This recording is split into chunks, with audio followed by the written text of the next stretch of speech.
ओम तत्सत। मित्रों, आप सभी का स्वागत है अपने YouTube चैनल पर। आज हम एक विषय लेकर के आए हैं। जिनको हकलाहट की समस्या रहती है वो कैसे दूर की जा सकती है बड़ी ही आसानी से।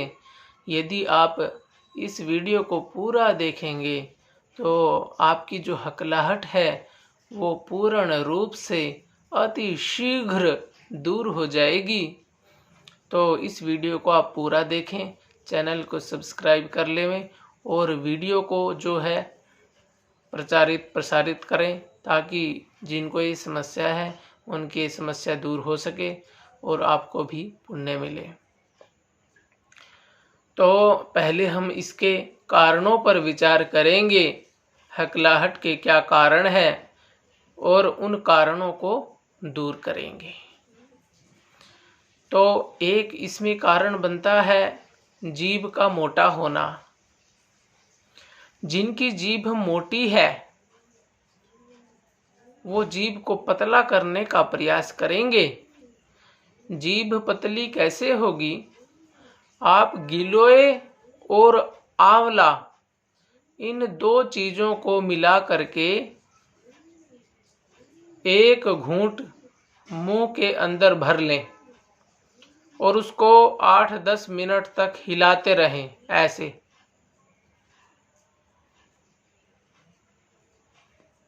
ऐसे हिलाते रहें धीरे धीरे। फिर उसको थूक देवें। इसको बोलते हैं आयुर्वेद में कवल। जिनकी जीभ मोटी है उनकी जीभ पतली होगी। और इसके अलावा क्या करना है, सवेरे जब आप ब्रश करते हैं, ब्रश करने के बाद जीभ को भी साफ करना है। ज़्यादातर लोग जीभ को साफ नहीं करते। जीभी के साथ जीभ को साफ करना है अच्छे प्रकार से, तो उससे भी जीभ जो है ठीक रहती है। दूसरा, अब वर्णोच्चारण शिक्षा पहले ऋषि मुनि पढ़ाते थे लेकिन अब नहीं पढ़ाई जाती, जिससे कि अब लोगों को नहीं पता कौन से वर्ण में कितना जोर लगता है और कहाँ पर उसमें जीभ लगानी होती है और कितने जोर से लगानी होती है। तो वर्ण उच्चारण शिक्षा आप अवश्य पढ़ें, उससे आपकी हकलाहट दूर होने में काफ़ी मदद मिलेगी, बहुत मदद मिलेगी। वर्णोच्चारण शिक्षा इतनी सी पुस्तक है, जिनको पढ़नी हो वो हमारे से पढ़ सकता है या किसी आचार्य कुलम में जाकर के पढ़ सकता है। तो उसमें एक एक वर्ण का शुद्ध उच्चारण कैसे होता है उसमें सिखाया जाता है और उसका आप अभ्यास करें और उसी प्रकार से बोलने का अभ्यास करें। इससे आपको विशेष लाभ मिलेगा, या ये कह सकते हैं विशेष लाभ आपको इसी से मिलेगा। वर्ण उच्चारण शिक्षा पढ़ के आप अकेले में बैठ करके पूर्ण एक एक वर्ण को, फिर एक एक शब्द को, फिर एक एक वाक्य को शुद्ध बोलने का अभ्यास करें। अब हमारा जो अभ्यास है वो इसी प्रकार का बन चुका है, गामड़ू। तो क्या है कि फिर भी हमारा प्रयास ये रहना चाहिए कि हम शुद्ध बोलें। उससे क्या होगा, जिनको हकलाहट होती है शुद्ध बोलने से उनकी हकलाहट काफ़ी हद तक दूर हो जाएगी, क्योंकि उसमें जीभ का पूर्ण रूप से आपकी व्यायाम होता है। जैसे मैं एक उदाहरण दे रहा हूँ, जैसे स 3 होती हैं, एक दंत्य और एक तालव्य और एक मूर्ध्य। तो जो दंत्य होती है उसमें दांतों में स को जीभ में लगाते हैं ऐसे स, और एक को तालु में श, और एक को मूर्धा में श, तो इससे जीभ का व्यायाम होता है, क्योंकि इसमें जीभ सबसे पीछे गई ना मूर्धन्य में। तो सभी वर्णों का उच्चारण यदि विधि पूर्वक हम करते हैं तो उससे पूरे जीभ का व्यायाम होता है, हमारे पूरे स्वर यंत्र का व्यायाम होता है, तो उससे हकलाहट दूर होने में मदद मिलती है। और आप जो उच्चारण करें थोड़ा ऊंची आवाज में करें और शुद्ध करें, और पूरा ध्यान, पूरा मन उसी पर लगाएं। शुरू में तो उसी पर लगाना पड़ेगा जिनको हकलाहट होती है। पहले अकेले में अभ्यास करें, फिर किसी के सामने करें, फिर स्पीड से बोलने का करें। शुरू में स्पीड से ना बोलें, शुरू में धीरे बोलें, फिर धीरे धीरे स्पीड बढ़ाते जाएं। तो इसके अलावा त्रिकुटा का सेवन आप कर सकते हैं, थोड़ी मात्रा में शहद में मिला करके उसको जो है चाट सकते हैं। और जो गिलोय का कवल धारण मैंने आपको बताया, वो दिन में 2 बार आपको करना है, सवेरे और शाम को। 8-10 मिनट सवेरे और 8-10 मिनट शाम को। रात को आप भोजन करने के बाद या सोने से पहले कवल धारण करें, और उसके बाद कुल्ला ना करें, उसको जीभ के ऊपर ही लगा रहने दें यदि हो सके तो। उससे जीभ पतली हो जाएगी। जिनकी जीभ मोटी है उनकी बात कर रहा हूं, उनके लिए ये विशेष है। और इसके अलावा उपासना की जो विधि महर्षि पतंजलि ने दी है उसका प्रयोग करके देखें। उसके प्रयोग से आपकी हकलाहट दूर हो जाएगी। पूरी उपासना की विधि सीख लें, उसमें प्राणायाम भी है। प्राणायाम से भी हकलाहट में लाभ होता है। तो यहाँ तो मैं एक ही प्राणायाम बता रहा हूँ। पूरी उपासना की विधि सिखाने के लिए मैं एक अलग से वीडियो बनाऊंगा, वो देख लेना, क्योंकि ये वीडियो फिर ज़्यादा लंबी हो जाएगी। ऐसे पहले बाह्य प्राणायाम बता रहा हूँ।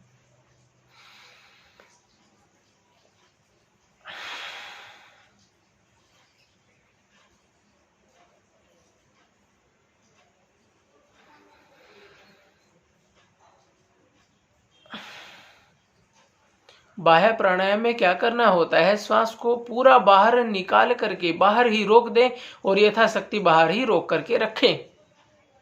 जितनी देर आप बाहर रोक सकें रोक करके रखें।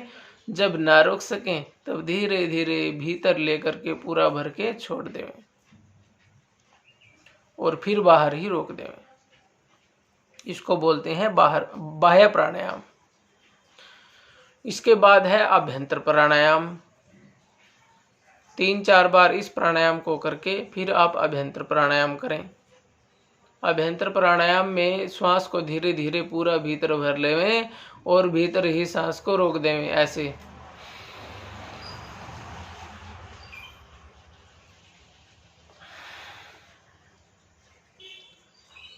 जितनी देर आप रोक सकते हैं आराम से भीतर ही रोक देवें। शॉर्टकट में समझा रहा हूं अभी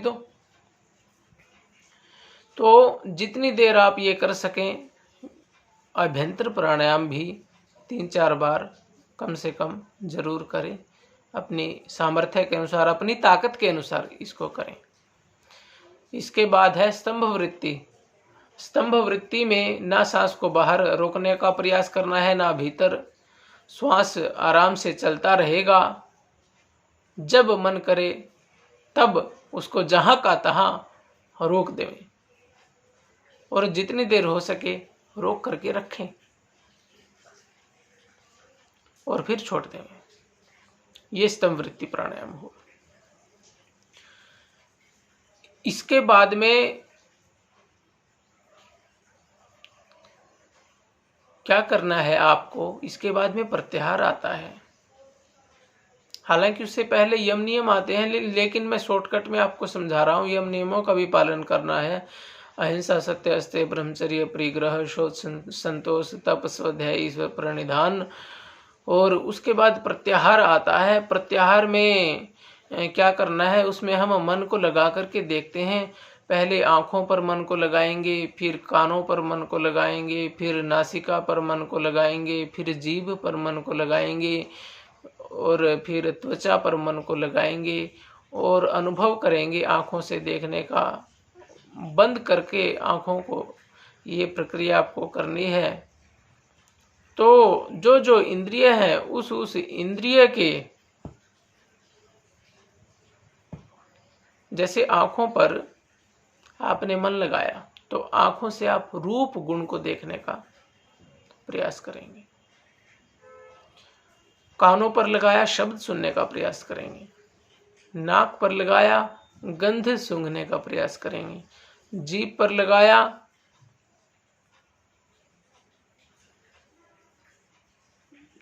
जीभ से आप क्या करते हैं, स्वाद, रसना, तो उसको अनुभव करने का प्रयास करेंगे। त्वचा पर लगाया स्पर्श का अभ्यास करेंगे, स्पर्श को अनुभव करेंगे।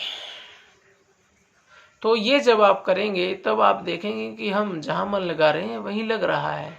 तो आपको थोड़ा आत्मविश्वास बढ़ेगा। उसके बाद आपको क्या करना है, कंठ के नीचे, उदर के ऊपर, दोनों स्तनों के बीच में जो हृदय प्रदेश है, उसमें जो परमपिता परमात्मा रहता है और उसी में आत्मा रहता है, तो उसमें मन को लगा देंगे। वैसे तो ईश्वर सर्वव्यापक है, हमारे चारों ओर है, लेकिन क्योंकि आत्मा हृदय प्रदेश में रहता है और ईश्वर के साक्षात्कार वहीं पर होता है, इसलिए वहीं पर ओम का जप करेंगे और उसके अर्थ का चिंतन करेंगे।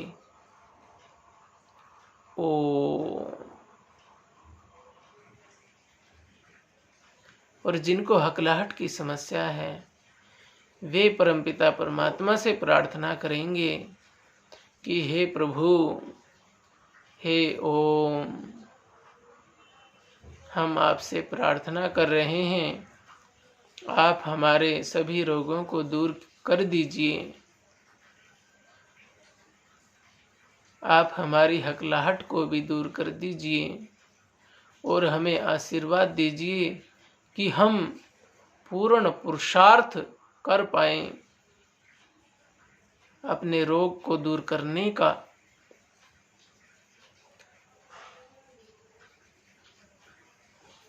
और अपने आप को ईश्वर के अंदर डुबो देंगे। ईश्वर आपके अंदर है, आप ईश्वर के अंदर हैं। हमारे चारों तरफ परमपिता परमात्मा भरा हुआ है। उस अथाह शक्ति से हम प्रार्थना करेंगे, सहयोग मांगेंगे, तो वह परमपिता परमात्मा हमारा सहयोग जरूर करेगा और जो हमारा रोग है वो धीरे धीरे या जल्दी दूर हो जाएगा। तो इस प्रक्रिया से विशेष लाभ आपको अनुभव होगा। आप आज ही करके देख सकते हैं। इसके अलावा ये उपासना की पूरी विधि मैंने बहुत संक्षेप से बताई है। जो यम नियम है उन पर भी विचार करना है कि हम यम नियमों का पालन कितना कर रहे हैं। इससे आपके हकलाहट में बहुत ज़्यादा लाभ आपको मिलेगा। इससे आपकी हकलाहट दूर होगी उपासना करने से, योग करने से। ये महर्षि पतंजलि द्वारा बताया गया योग है। इससे हम ईश्वर प्राप्ति भी कर सकते हैं और मोक्ष प्राप्ति की तरफ भी बढ़ सकते हैं और सभी रोगों में इससे लाभ होता है। तो मित्रों, ये तो हमने उपासना की विधि बताई जो कि इसमें लाभकारी है विशेष रूप से। अब हम थोड़ा एक्यूप्रेशर भी बता रहे हैं। ये जो है अंगूठे के नीचे वाला भाग, इसके ऊपर यहाँ से ऐसे एक्यूप्रेशर करेंगे, अंगूठे के नीचे वाले भाग में, और फिर यहाँ से ऐसे।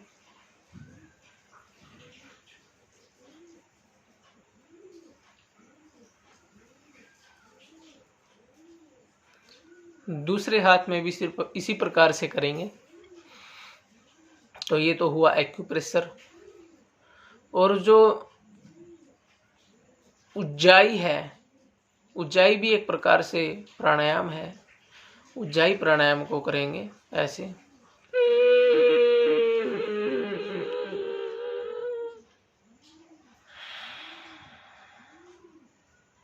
तो उससे जो गला है उसका थोड़ा व्यायाम होता है। और फिर गले का एक और व्यायाम है, ऐसे दाईं ओर गर्दन झुकाएंगे आराम से, धीरे धीरे जितना आप झुका सकते हैं। फिर बाईं ओर झुकाएंगे धीरे धीरे जितना आप झुका सकते हैं, ऐसे।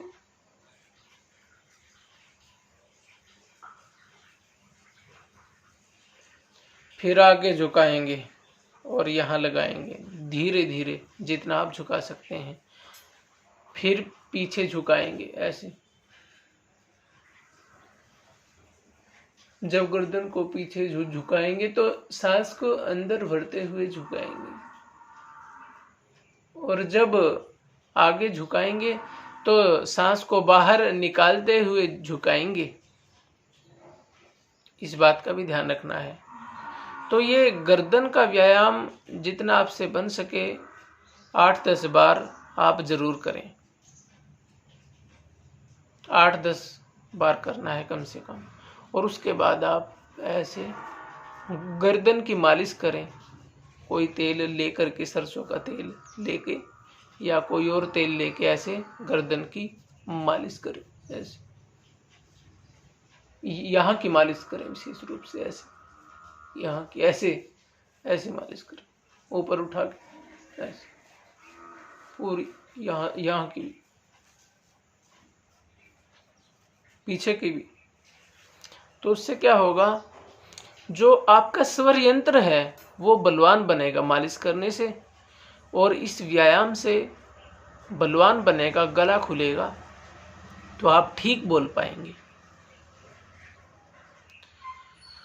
तो मित्रों, ये मैंने संक्षेप से प्रयास किया आपको बताने का कि आपकी हकलाहट कैसे दूर हो सकती है। तो इसका आप अनुसरण करें और घबराइए मत। जब भी आपके अंदर घबराहट हो तो आप जब बोलो भगवान को याद करते हुए बोलो और भगवान से सहायता मांगो, तो आपकी जो हकलाहट है वो निश्चित रूप से दूर हो जाएगी। मेरी आवाज में भी पहले बहुत ज्यादा हकलाहट थी, बहुत ज्यादा, लेकिन जब मैंने इन उपायों का प्रयोग करना शुरू किया, हालांकि मैंने जो मैंने उपाय आपको बताए हैं ये मैंने सारे उपाय नहीं किए, क्योंकि थोड़े ही उपाय के करने से मेरी दूर होगी। यदि मैं सारे करता तो और ज़्यादा अच्छा हो पाता, लेकिन सारे मैं कर नहीं पाया। उसमें आलस्य लगा लो या प्रमाद, कुछ भी है जो, लेकिन पूरा मैंने किया नहीं। यदि आप पूरा करोगे तो 100% ठीक हो जाएगी और बहुत ही जल्दी होगी।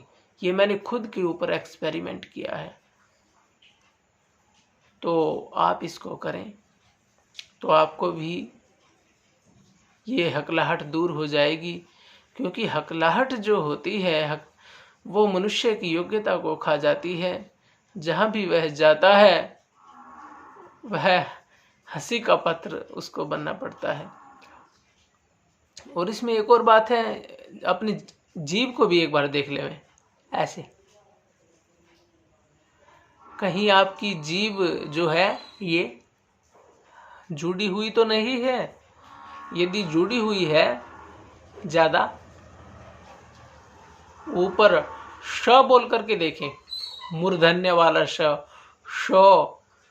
जो इस श को नहीं बोल सकता है, तो हो सकता है आपकी जीभ यहाँ जुड़ी हुई हो नीचे, और उस कारण से आप स्पष्ट उच्चारण ना कर पा रहे हो, तो उसमें आपको ऑपरेशन भी करवाना पड़ सकता है। लेकिन जिनकी जीभ जुड़ी हुई नहीं है, वो 100% वो अति शीघ्र इसी से जो मैंने वीडियो में उपाय बताए हैं ठीक हो जाएंगे, पूरी गारंटी है, क्योंकि मैंने खुद के ऊपर इसका प्रयोग किया है। और सारों का तो किया भी नहीं, थोड़े ही उपायों का प्रयोग किया है।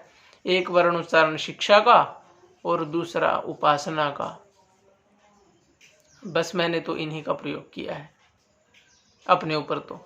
लेकिन जो आपको बताए हैं, आपको मैंने सारे उपाय बताए हैं ताकि कोई कसर ना रह जाए,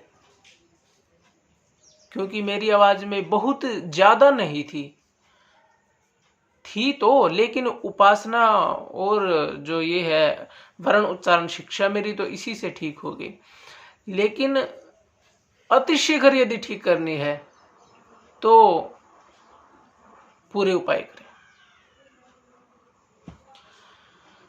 तो ये वीडियो आपके लिए बनाई ताकि सबका उपकार हो सके, इसलिए आप इस वीडियो को ज़्यादा से ज़्यादा शेयर करें अपने मित्रों तक जिनको हकलाहट होती है, ताकि उनकी हकलाहट जो है दूर हो सके और आपको पुण्य मिले। ओम सम।